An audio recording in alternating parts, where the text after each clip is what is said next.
Well, we always like to start on time, so it's 9 o'clock. So I say let's go. Let's do it. Okay, well, ladies, I'm excited to be with y'all tonight, and thank you, Lynn, for inviting me to speak. And I tell you what, I have the privilege of working with Lynn. We have coaching calls together, and if your ears are ever burning, it's just because she's speaking so highly of you, and she loves working with you, and just feels so blessed to get to support you all. And I know that you all feel the same way about being supported by Lynn and her amazing leadership. So yes, and so yeah, Katie's giving us a reminder. If everybody can just mute your personal line, that'll kind of help keep the recording clean for us. And then there will be parts where we're interactive, and then you can unmute for us. So, but my name is Amy Neal. I've been at 31, let's see, July will be 7 years, but I've been in the direct selling industry almost 20 years. And in that time, I built my own home-based business in a party plan company, and had the privilege of really being right where you are. So some of the things I might share with you tonight come from the perspective of understanding the highs and the lows that come with this business. But then just, I promise you, anything I share with you tonight, it's just tried and true. And I know for a fact that it works. So just know that in this little bit of time, I hope to encourage you, to inspire you, to reach your goals. So I want to start by just quickly talking about some of your goals and kind of what's important to you, because I feel like before we can really get into what is it that you need to do to grow from here, I kind of want to find out what is it that is important to you. Why is it that you have a 31 business? So I would love if a few of you would share, if I want to give you, and you might want to write this down first, but I'd love for you to answer the question, how is your life better since starting your 31 business? How is your life better since starting your 31 business?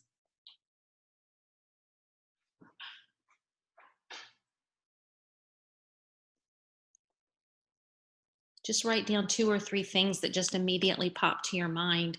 And then if you want to unmute and just, if somebody, I'll have 2 or 3 of you share what you wrote down. Is that Lori? Are you sharing your answer? That's sisters? Okay, sisters. That's one way that your life is better. Just that kind of the sisterhood. Okay, nice. That's wonderful. And I know many others on the call probably feel the same way. All right, somebody else want to unmute or type in the chat? Okay, Katie's saying trips with her husband, opportunity and knowledge. That's great. How else is your life better?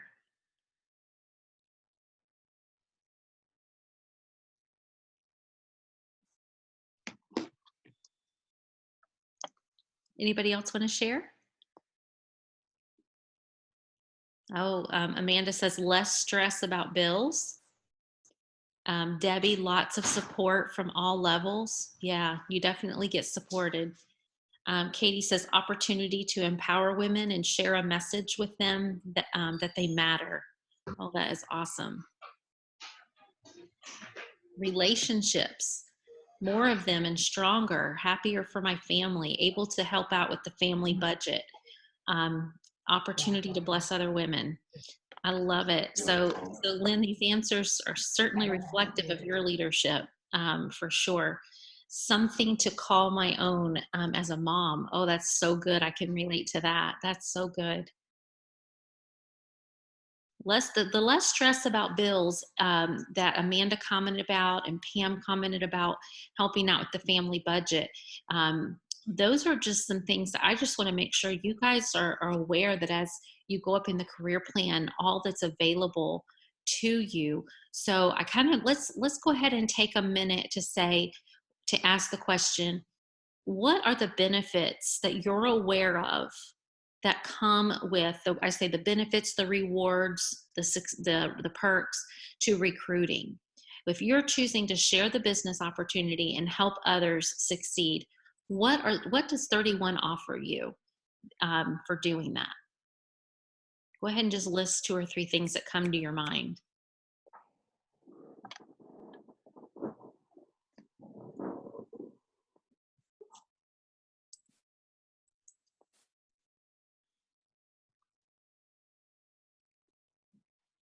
Okay, so I think Lori's already got one in here. Just promoted to senior consultant. My first paycheck at that level paid for my airfare to conference. Is that not awesome, Lori? That's so incredible. Congratulations on your promotion and taking that little bit of extra income and investing it. That is truly an investment that is going to come back to you by attending conference. I know that everybody's cheering you on. Okay, so Debbie says wishes rewards. Heather says wishes rewards. That is huge. If somebody has a way that they've already spent their wishes rewards, I'd love it if you type in there what you've spent your wishes rewards on. Lynn, and it is January, plan with a purpose. Exactly. All right, and then I've got somebody on the phone that's raising their hand. So you're welcome to unmute and give your answer if you want to. Hi, Amy. I couldn't figure out how to type my answer, but I'm taking my family to Disney Wednesday using our wishes rewards from last year. Oh my goodness, that is amazing. Family of 6 for 4 days, so we're very excited. That is so. What is your first name?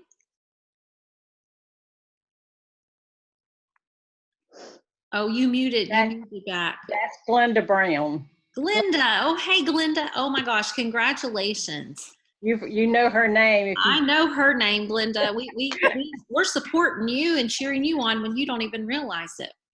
Well, thank you. I appreciate that. Yeah. Okay, so we've got people in here saying that's going towards conference too. Wishes rewards is going towards conference, and then Glenda, they're cheering for you. All right. So wishes rewards, extra income, anything else that you would say that extra 31, how they reward you for recruiting.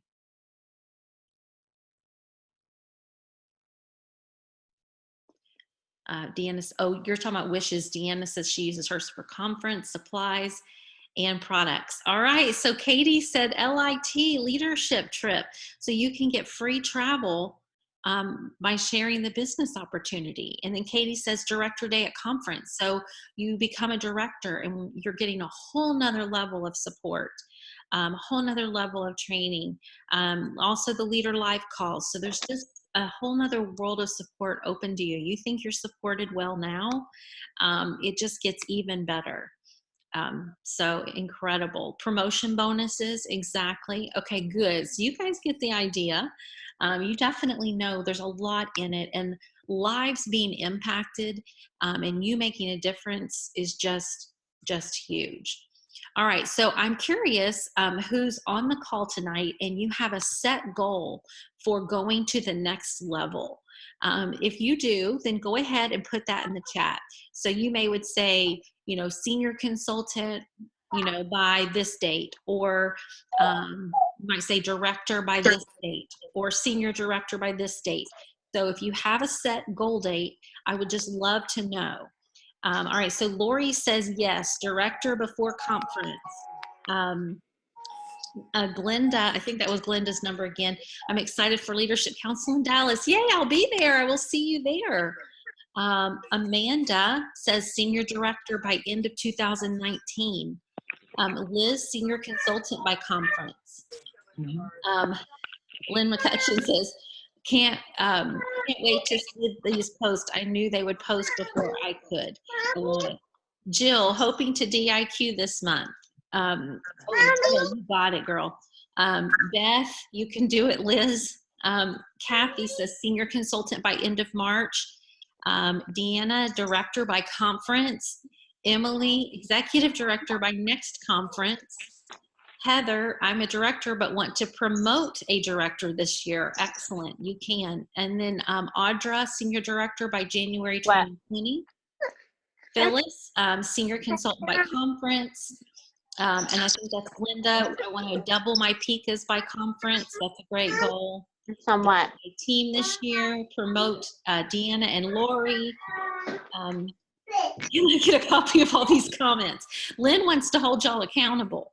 I love it. Yes, I'm pretty sure it gives me a copy of the chat. So if it does, I'll forward that. What do you want?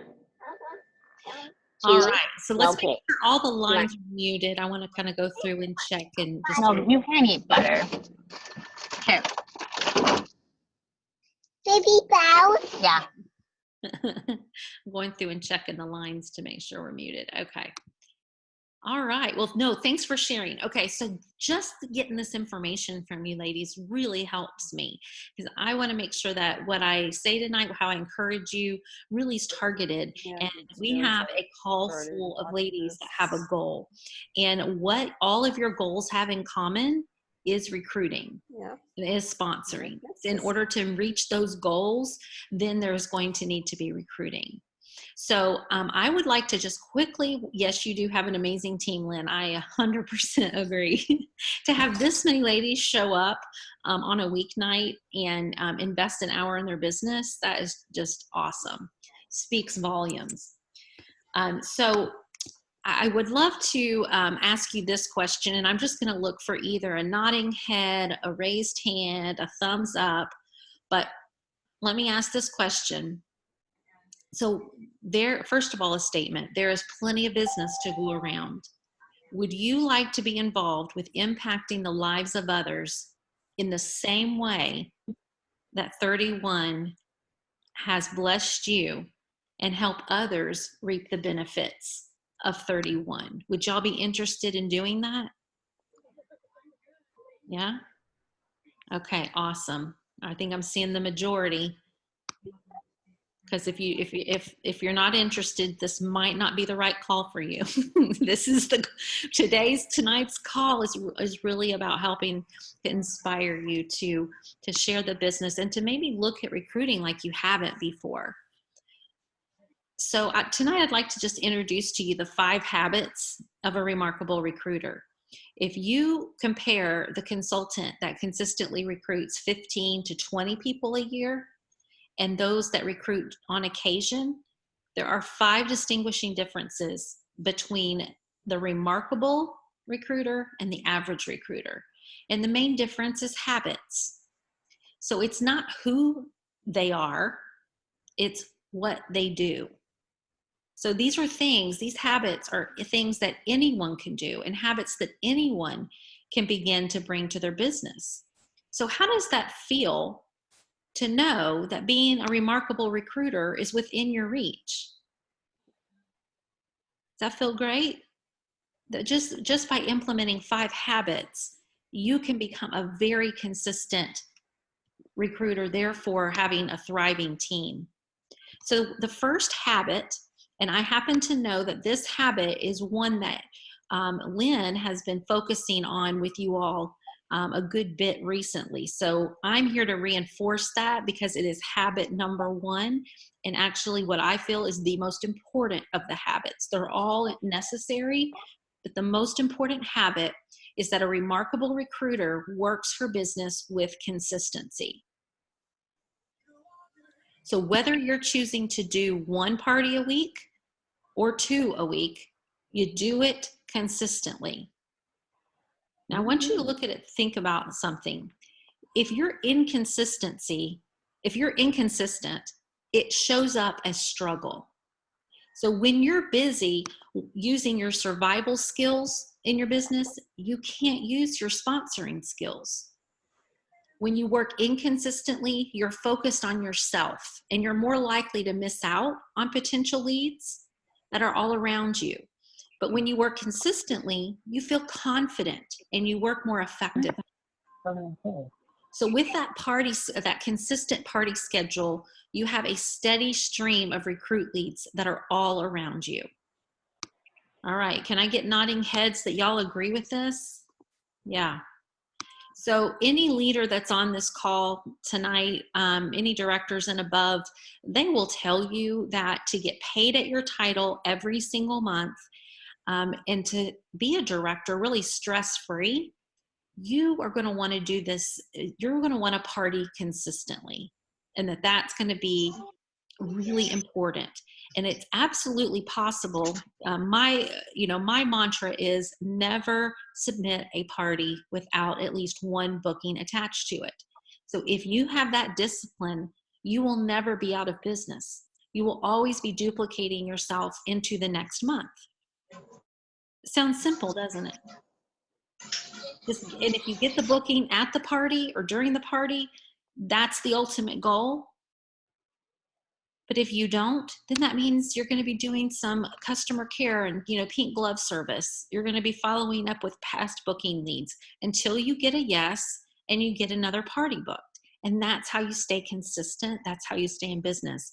It is absolutely not necessary to have highs and lows in this business. You can have parties every single month consistently. And I proved this, ladies. I had 6 to 8 parties straight for 9 years and did over 800 home parties. So it is very, very possible. It just takes a decision that that's what you're going to do.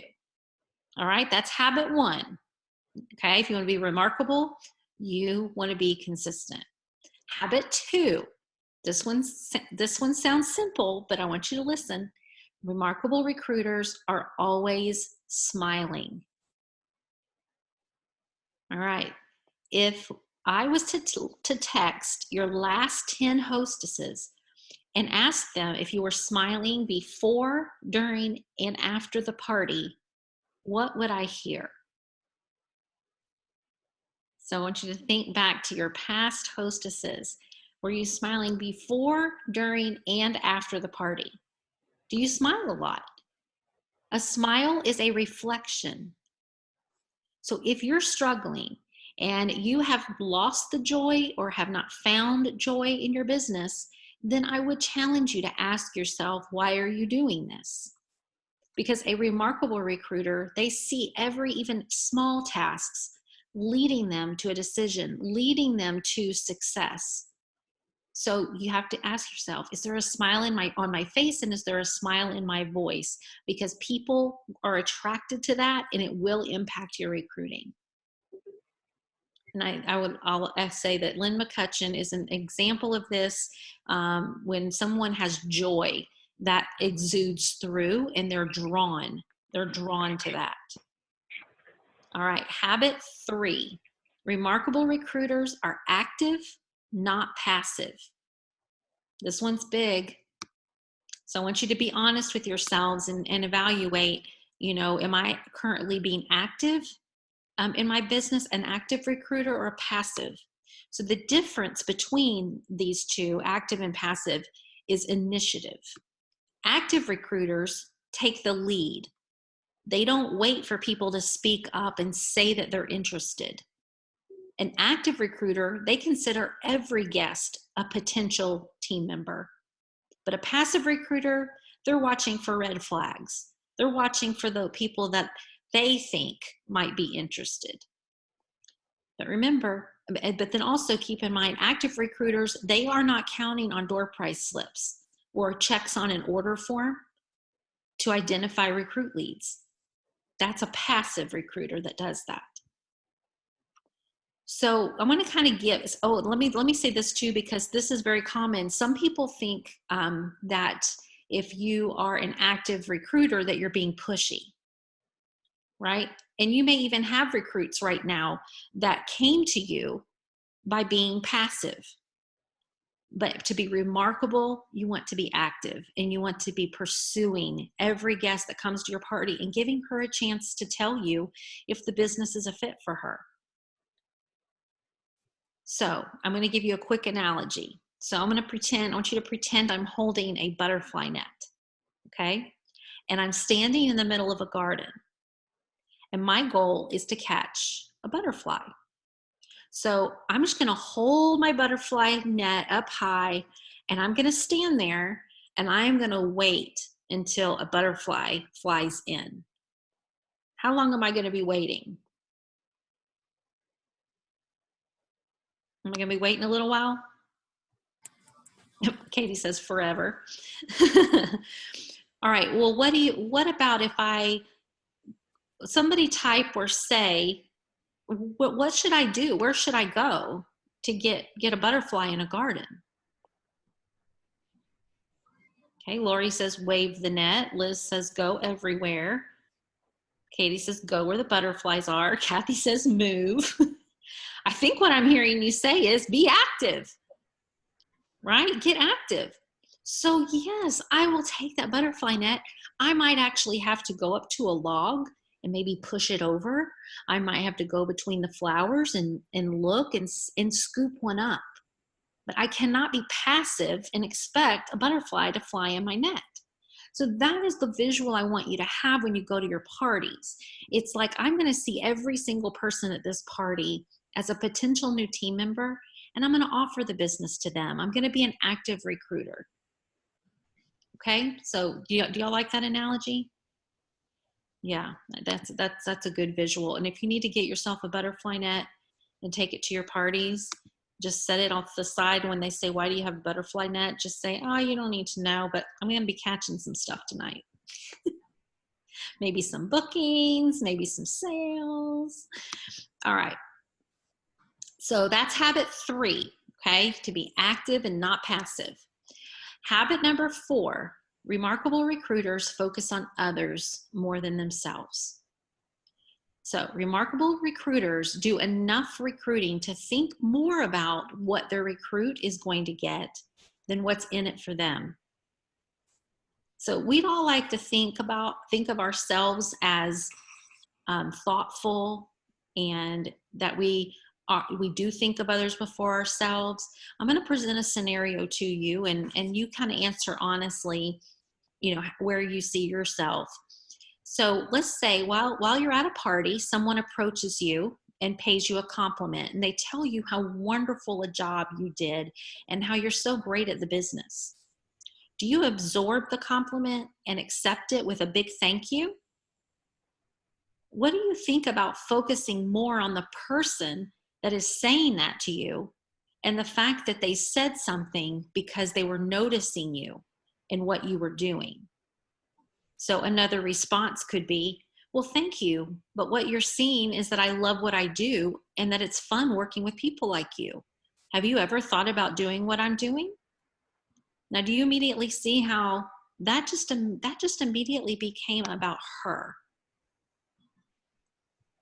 So I will tell you, when I first heard about these habits, and these were written by Sue Rush. I'm not sure if you're familiar with her, but she's a teacher in our industry.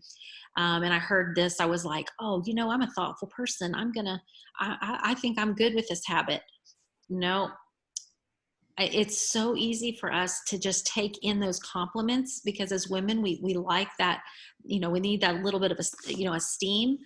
But as soon as personally, I began to think more about the people at my party than the pica that it was for me or the reward that it was going to give me, recruiting takes off.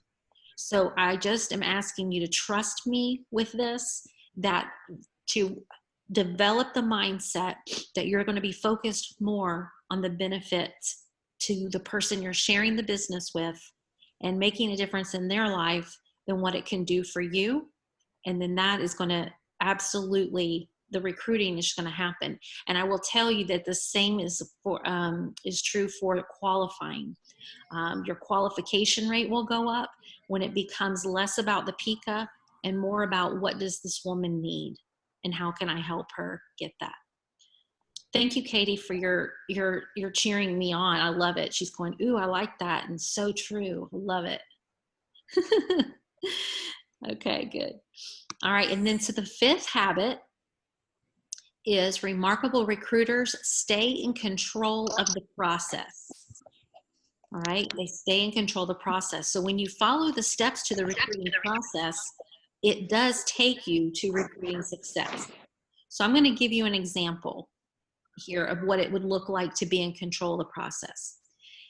Let's say you're at the end of the recruiting conversation and you're kind of exploring with your lead if 31 is a fit for her. And she says, you know what, I think I need to go home and think about it. What is your response to that? If you let them go home and think about it, this leads to fence sitting and indecision.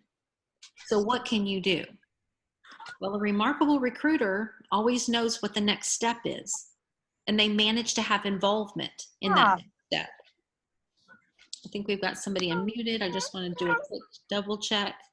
Everybody can check their line. We've got such a good group on, Lynn. I'm so excited. Okay, I think I got it. All right. All right, so you want to be involved in that next step.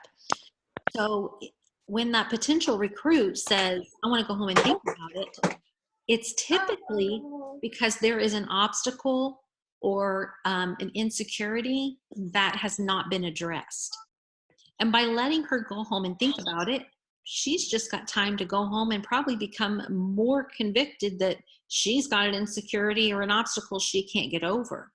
Whereas if you take the time to ask her, if you can explore further what it is that she needs to think about, then you've got a chance. So my favorite way of handling this, when I would have somebody say, I would like to think about it, I would start by saying, I'm in the business of helping people. And I want you to write that down. I'm in the business of helping people.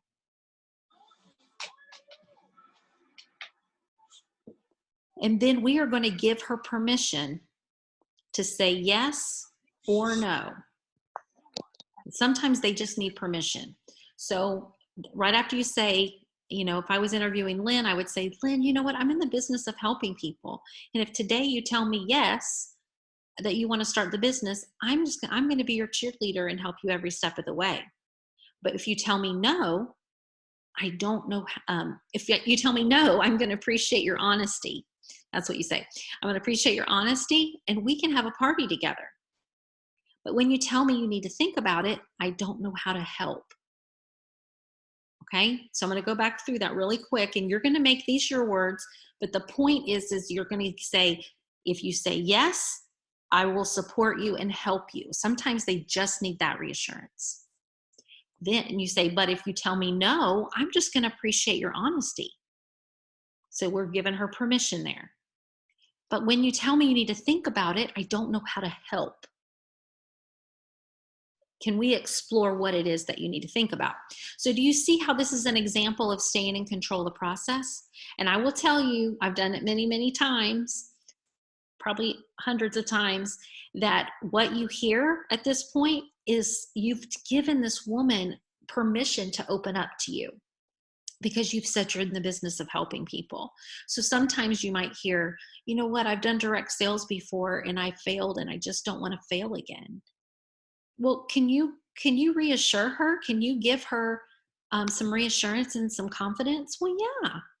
But if you send her home to think about it, she's just going to go home still feeling insecure, still scared to try something new. And then you wonder why she falls off the face of the earth and you can't reach her. So that's why I encourage you to lean in here, be a little bit more in control of the process, and then offer to explore that. Because ladies, you do not want fence sitters. I have a feeling, because it is pretty common, that you start a lead list and you have a lead list and you have a list of fence sitters is what I call it. So when somebody tells me, oh, I've got a lead list of 50 people and they want me to be proud of that. And I say, so you have 50 women sitting on a fence and you want me to be happy about that? I'm like, it is time to go knock some women off the fence. So it really is as simple as going back to those women and saying, I'm in the business of helping people. And right now I don't know how to help. Can we explore what it is that you're thinking about? Give them permission to say no. So that way you can cross them off the list. All right, so we got a couple comments over here. Liz is saying, love that so much. Kathy says, Lynn gave me permission, and that was so freeing for me to make the decision. Awesome. What's the one thing that is keeping you from saying yes? That's a great question, Glenda. I think that was you. That's great. I talked myself out of it several times and still am not completely confident of myself. Okay, so that's Debbie. And it is hard, Debbie, but it is so rewarding. Good, y'all cheer Debbie on. Because you took that step, Debbie, you took that step out and you did it. And I will tell you, the longer you do this business, and every party gets easier. Every party makes it more fun and more easy. So you just have to keep doing it. And then it's just second nature and it's so much fun. So just keep going. So I want to show you guys, and I'm just noticing the battery on my laptop is getting low. So I'm hoping I won't have to plug it in, but I want to show you guys, I'm going to share my screen and show you a visual. Hang on one second. I don't think I have it on my desktop yet.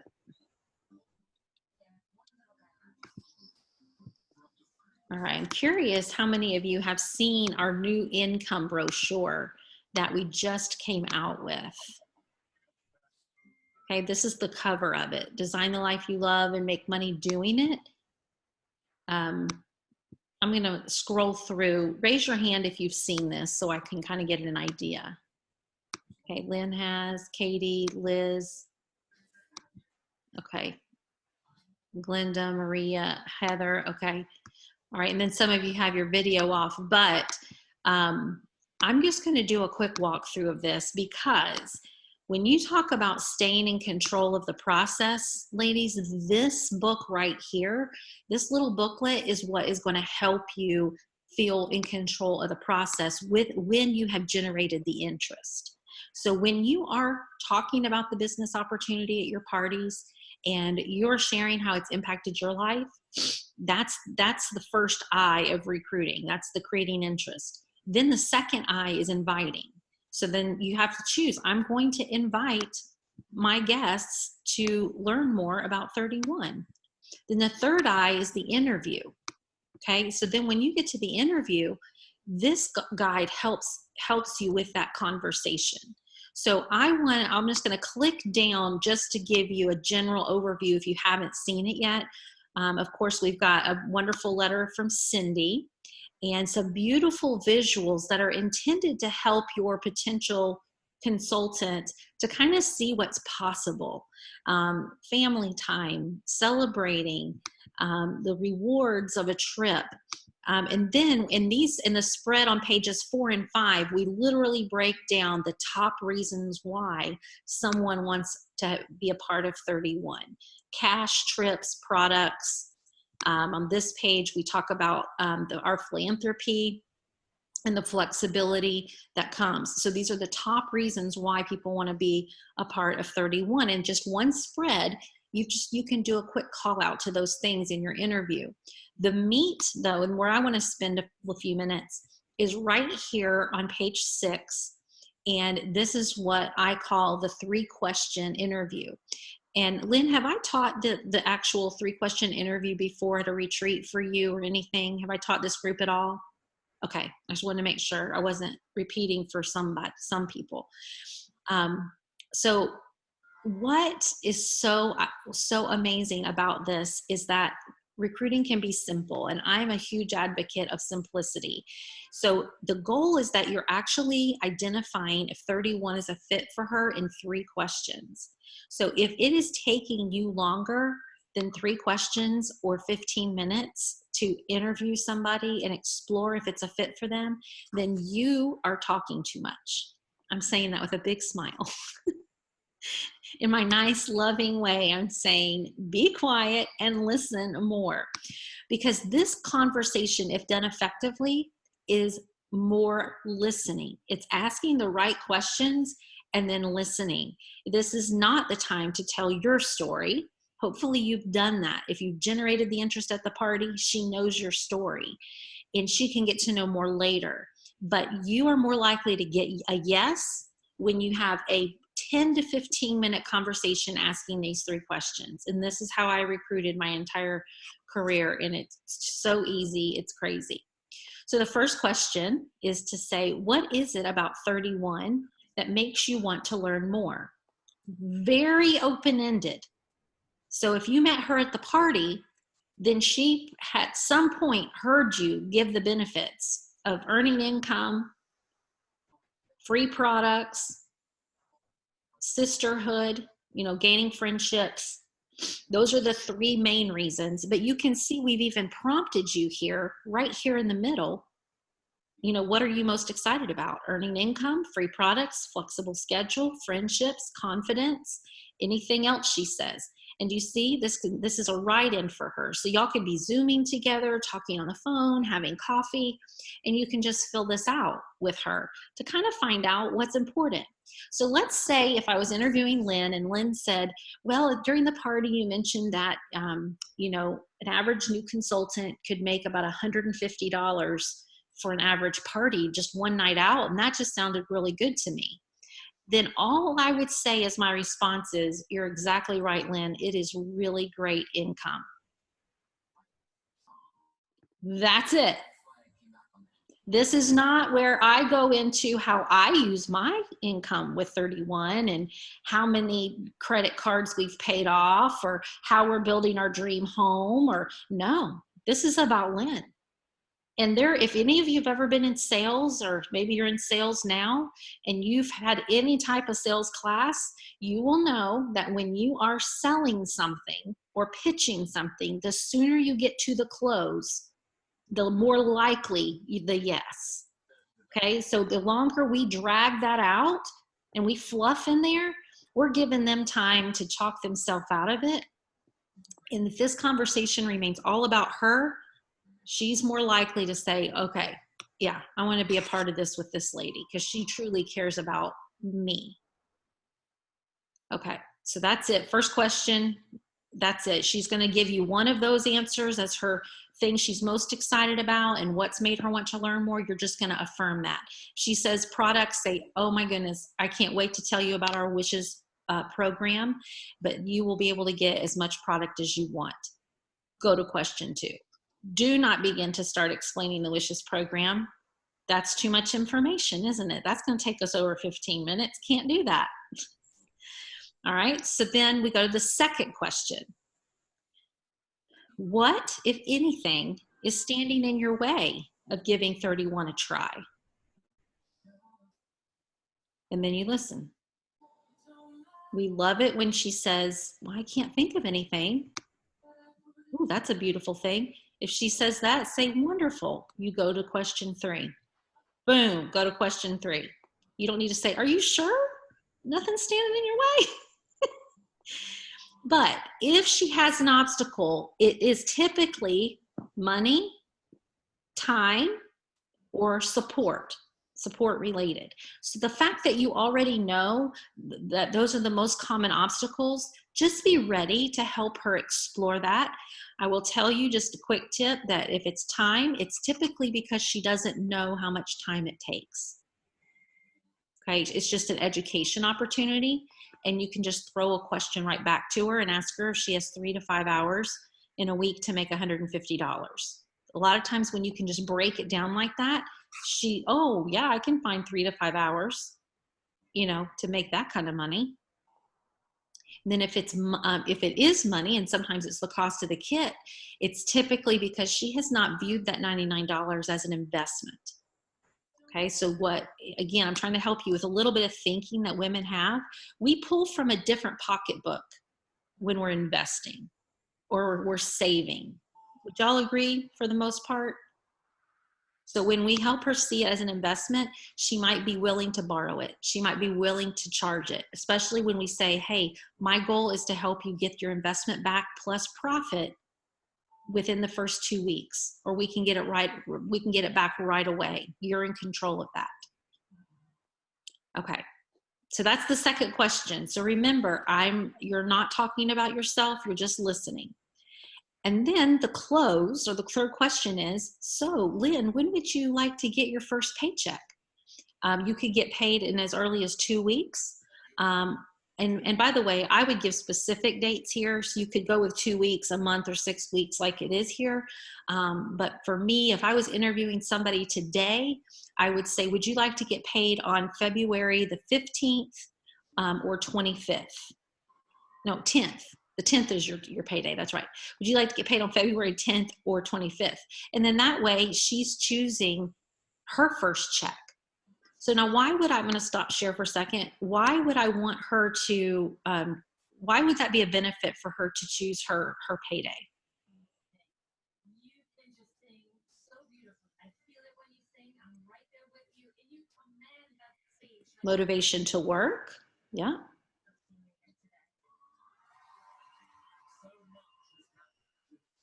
Structures her pace. Good answer, Ann. Launch party date. Exactly. So you guys get the gist here. By her setting her payday date, then it really helps it be very easy to timeline her strong start.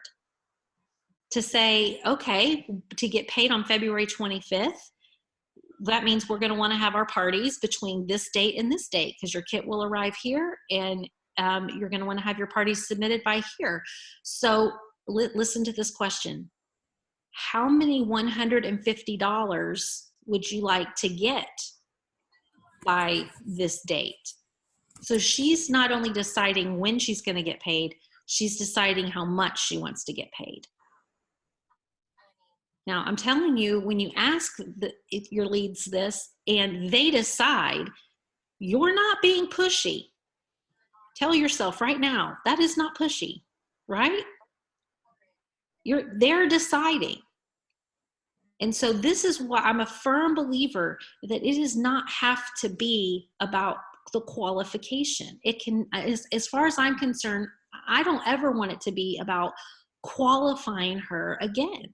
I want it to be about finding out what is it that she needs, what is it that she wants, and finding out when she wants it. What are the dates you want to work? How much do you want to get paid? And I promise you, she will always go past 1,000 in sales. That's just, we're the ones that put our leads in the box by saying, okay, so you just have to do $1,000, and that's about 10 to 15 orders. So how do you want to get that? I just capped her. I just capped her income at $200 to $250 because I was afraid of being pushy. Instead of saying, how many $150 would you like? You can get that for an average party. So, okay, so Liz is saying that puts things into perspective, and Katie's saying so true. So I hope this is giving y'all some ahas here, and I'm hoping that just these tips really help some of you that either you haven't started recruiting yet, or you're a senior consultant and you're working towards directorship. I'm hoping you see that with consistency and being in front of enough people to offer the business to, and then doing that consistently, and then thinking more about the people that you're talking to than yourself, those principles alone will make you amazing at this business, and will grow your paycheck, grow your influence, grow the rewards and the fulfillment that comes from being a part of this industry. So Lynn, is there anything, and while you're, I'm going to have you comment anything that I missed or you want me to add, and then I've got to plug in my laptop or I'm going to get cut off.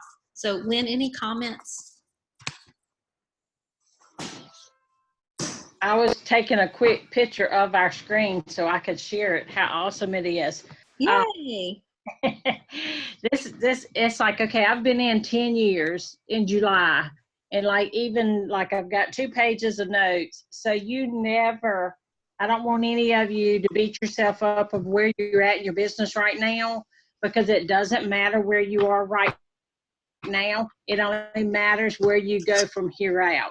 You know, you don't think about what you did or didn't do. I'm sitting here looking at Kathy Nolan, and I think, how many times did I say to her 10 to 15 orders? And it's like, so even it, but there again, that comes back to the habits. When you create the habits, the word will flow. When you stop for whatever period of time of letting life come in your way, then you have to kind of recreate the habits, and the words don't come as easy. So the more you do it, the easier it's going to get, quite honestly. So does anybody have any questions for her? I think what she has shared with us has been absolutely amazing. It could not have been anything we needed anymore, and it could not have been at any more of a perfect time. And so I've wrote all over my little brochure and have 2 pages of notes, and I'm a recruiter. So you, Amy, Neal, I got all this, and recruiting I've always considered one of my strengths, but it is one of my strengths because of the fact of I do know the difference it's made in my life, and I want it to be able to make the difference in other people's lives and give them the choices that it has given me. And that's why I'm so passionate about it, because, if you don't never know that the person you're sitting in front of may be about to lose their car, about to lose their house, about to lose their husband. They're like Bill, you just don't know. Yeah. And one thing we can't do is prejudge. We have to give the gift of opportunity, and it's our job to gift it, and it's theirs to accept it or decline it. And when they accept it or decline it, y'all have heard me say this for 10 years, it's nothing personally towards you, it's where they are in their life. Mm-hmm. But that doesn't mean, but I love what Amy said about when they're on the fence, what to come back with. And Wayne's going to get tired of hearing that because I'm going to practice that in my sleep. That was awesome. I don't have any questions because this is just been priceless. So we do have a comment over here because they're right. They're asking me to go back to the objection when they have, one of their objections is support. How do we overcome that? And so I want to just address that. So it's usually support from the standpoint of, I don't think I know enough people. And if that is the answer, if that's the objection, that's actually my favorite objection because it's the easiest to overcome. So when they say that, then again, if I was interviewing Lynn, I would say, oh, Lynn, that's not even your job. We do that together. We identify your starting hostesses together. So does that make you feel better? And she's going to say yes. And then you're going to say, is there anything else standing in your way? And then you can go right to question 3. Now, if the support issue is the spouse, if she has concern about the spouse, and this is the way I look at it. If she says she wants to talk to God or her husband, I don't mess with either of those conversations. I respect that 100%. And there's an exception there. You're not on the fence if you're talking to God. But believe it or not, I even have a name for that. So whenever she tells you that, you say, oh, well, it sounds like that you need to pillow talk. So that means you need to sleep on it. So that means you're going to, take the time you need, have those conversations. And I completely respect that. So what do you think about connecting at this time tomorrow and just kind of talking through how did that go, your conversation with your husband, and just praying about it, what came to mind, and I'll be praying for you too, that you'll feel some peace and we can move forward from here. So again, you're respecting it. It's not like, oh, well, I already talked to God and he said yes. So let's just move with this thing. Say, oh my, I forgot to tell you, God sent me to you today. Yeah, I forgot to mention that. He told me. One thing, Amy, I have always said, as far as it seems to work with the husband one too, I'm a little bit braver than you are. I guess because I'm older. But what I say is go home and talk to him about it, share this information with him, and ask him if he will give you 6 months to try it.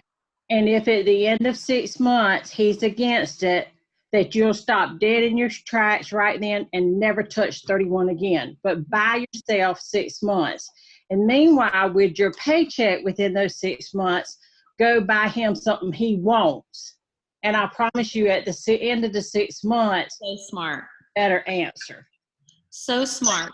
So And- I've always planted that seed because you know it's the truth. If you're going to give a man what he wants, he's going to agree with anything.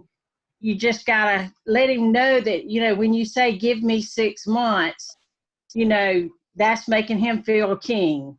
You know, I'm going to do whatever you tell me to do. And what he realizes, you know him well enough to know if you buy him something he wants in 6 months, he's going to let you do anything you want to do. Yeah, I like that. And Right. when you said 6 months, you're right. I would have gone 90 days. But it can't hurt to say not 6 months, because even if she's hesitant to that and says, oh, I don't know if he'd let me, then say, all right, well then pull Then it back 3 and months. say, how about 90 days? Because Yeah. if she's willing, and this is what I would tell her, I'd say, if you're willing to follow the training I give you and have 4 parties, you know, before your next paycheck, then you're going to be giving him profit. He's going to see that you're profiting. So are you willing to do that? So we can kind of prove him not wrong, but prove that this works. And usually a woman will say, yeah, let's do this. So, you know, what you guys set the timeline, but I love that principle of, you know, let's even make it a trial period, because you have nothing to lose. Okay. Any other comments or questions? All right, Ann says, as far as what suggestions do you have for transitioning the out and about co-lead, you develop quick connections, not the end party, but just all the out and abouts. Okay, I don't know that I understand the question. What suggestions? She said, you covered so many good tips from the party and warm connections, but what suggestions do you have for transitioning the out and about co-lead you develop a quick connection with? Oh, yeah. So you're saying a recruit lead, right? Yeah. Mm-hmm. I personally feel that it's more beneficial, or you're more successful in getting her to sign with you after she has partied with you. So I think the first goal should be to party with her. Okay. Unless she comes right out and you identify from the conversation that she is inquiring about the business, or she wants to know more about the business, and you know, and you guys have a connection, then skip the party. But if it's just, I want to build a relationship with her, you know, and I want to, you know, introduce the business to her, it's just easier to start with the party and then offer the business to her. Do you agree with that, Anne? Do you like that? Let me see if Anne's at the bottom of my screen. Oh, there she is. Yeah. Anne, do you like that? Do you agree with that? Yeah. Okay. Okay, and before we go to, as far as Amy's call has been so phenomenal, but I don't want you to think it stops here. I know a few of your leaders that are on here are phenomenal recruiters and team builders, and you know, there's nothing we want more than to be able to give you what you need in your business to be successful, whatever that looks like for you. But we have had 31 to 33 on here. If you want to continue this, because this is also something that I feel like that when you go out and do it, you need somebody to come back in and say, okay, I did this, I said this, and just kind of talk you through it. If you don't have an accountability partner, let us know. If you do have one, that is definitely a good person, especially if they're on here and you're wanting and going after the same things. But we can create whatever we need to from a standpoint to support you 100% in where you want to go after this call. But you need to let your leader know, or to let me know where you want to go from here, so we'll know what is the next step. Okay? Absolutely. Well, good. Well, Lynn, I enjoyed this. I can tell these ladies are hungry. They're just eating it up. Mm-hmm. Thank you so much for doing this for us. We should have done it a long time ago. I wish that light bulb, but at least it went off before it was too late. I know. No, I'm so glad. And yeah, Lynn, you and I, yeah, we're friends forever. So yeah. Yeah. And Amy's words and her she's just so good at everything she does, and she is a master trainer. No doubt about it. And I am so excited to have her here. So thank you, Amy. Thank you for everybody for joining. Again, let us hear from you, either your leader or me or whoever. Let us know your thoughts from this so I can also share them back with Amy, but also where you want to go from here with it. Okay? All right, Lynn, I'll send you the recording and then the chat if it records the chat. But I'll send that to you. Okay, great. Thank you. Thank you. Right. Bye, y'all. Investing in yourself and in your business. Yes, Give congratulations. yourself a round of applause. Yay. Yay. Bye, y'all. Bye.